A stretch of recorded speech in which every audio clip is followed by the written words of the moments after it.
11월 12일 오늘 만날 성경 말씀은 디모데후서 1장 5절에서 8절 말씀입니다. 나는 그대 속에 있는 거짓 없는 믿음을 기억합니다.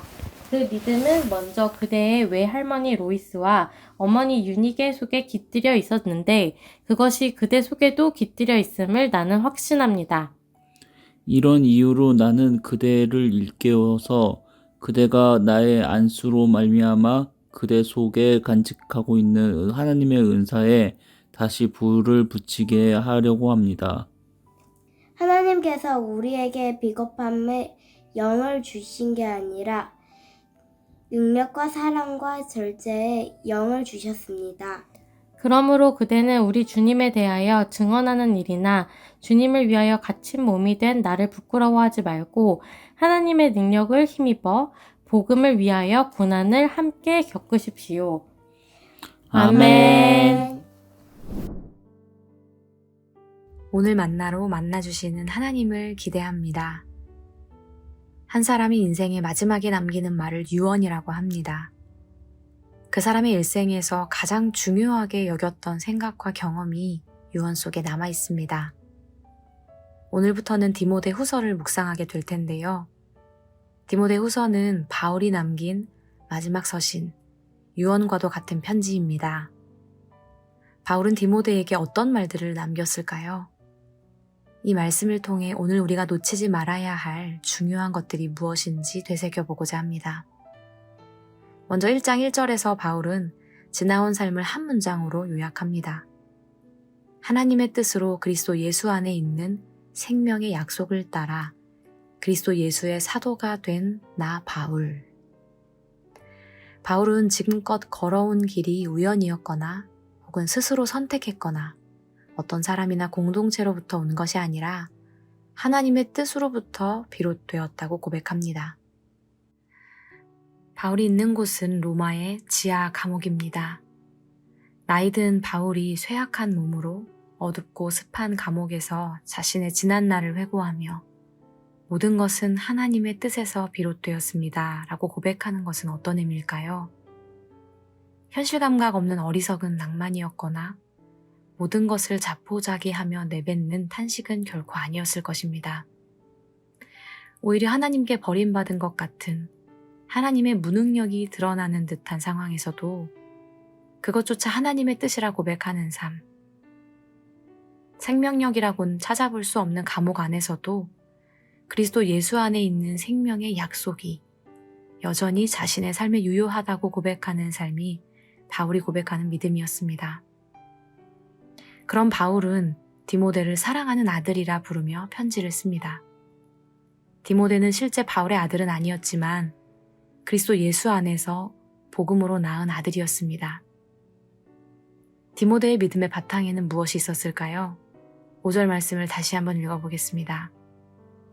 나는 그대 속에 있는 거짓 없는 믿음을 기억합니다. 그 믿음은 먼저 그대의 외할머니 로이스와 어머니 유니게 속에 깃들여 있었는데 그것이 그대 속에도 깃들여 있음을 나는 확신합니다. 디모데의 믿음의 바탕에는 어머니와 외할머니의 믿음이 있었습니다. 누가는 사도행전 16장 1절의 말씀에서 디모데의 아버지는 헬라인이었고 어머니는 신앙이 돈독한 유대인이었음을 밝힙니다.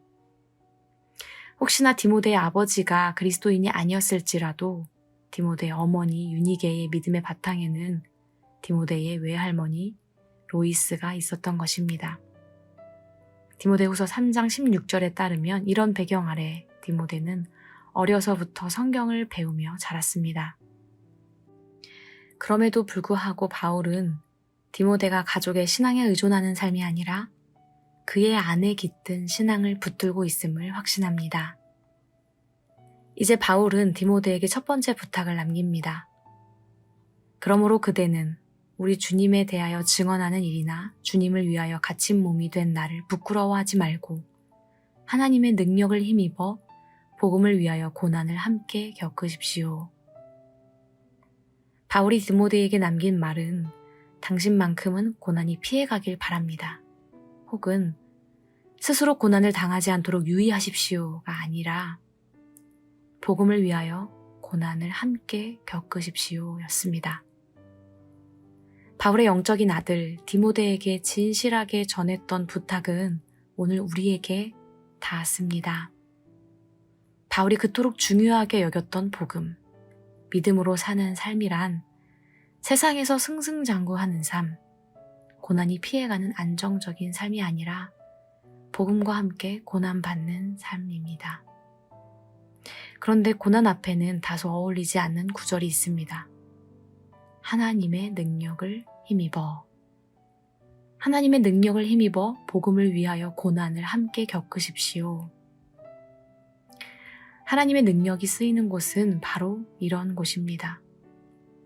오늘 하루 우리가 겪는 일상 중에도 고난이 따라도 복음을 위한 일이라면 그곳에 하나님의 능력이 깃들어 있음을 깨닫길 소망합니다. 복음이 역사하는 삶은 때로 연약해진 바울의 상황과도 같아서 우리를 낙심하게 할지 모릅니다. 그러나 그럼에도 불구하고 우리의 모든 삶이 하나님의 뜻 안에 있음을 고백하며 복음을 위하여 함께 걸어가는 오늘 하루 되시기를 소망합니다. 기도하겠습니다. 하나님, 오늘 우리의 삶에 하나님의 능력이 깃든 자리들을 발견하게 하옵소서. 고난 중에도 연약함 속에서도 여전히 하나님의 뜻과 하나님의 능력이 역사하고 있음을 깨닫게 하옵소서. 예수님의 이름으로 기도합니다. 아멘. 이제 2가지 기도 제목으로 함께 기도하겠습니다. 첫째로 말씀을 기억하며 기도하기 원합니다. 오늘 하루 바울처럼 디모데처럼 하나님의 능력을 힘입어 복음을 위하여 살아가게 하옵소서. 2번째로 수험생을 위해 기도하기 원합니다. 남은 기간 동안 지혜와 힘을 더하여 주옵소서. 시험의 준비 과정뿐 아니라 결과도 하나님께 맡겨드리며 하나님의 뜻을 구하게 하옵소서. 이렇게 기도하신 후에 계속해서 개인 기도하시겠습니다.